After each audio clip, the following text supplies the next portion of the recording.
মুসলিম এই কথাটার একটা বড় ভূমিকা আমার লাইফে। আমি Manisha Khan, by profession advocate and by religion Muslim.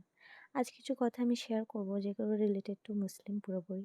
So আমি রেগুলার বেসিসে ট্রাভেল করি by local train in ladies compartment, যেটা নামখানা টু এলকেপি লোকাল থাকে। সো আমি অনেক কিছুই ফেস করি অ্যাজ এ মুসলিম। যেমন ধরো এরা বোরখা পরে গায়ে দিয়ে এত বাজে গন্ধ ছাড়ে।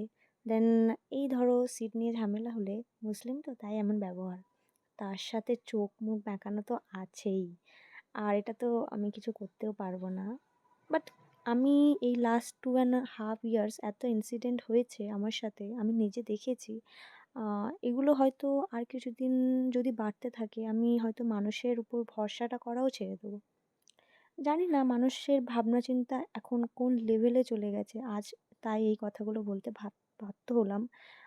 সবাই না হলেও বাট সবাই এরকমই বলতে থাকে, বেশিরভাগ লোকই এরকমই বলতে থাকে।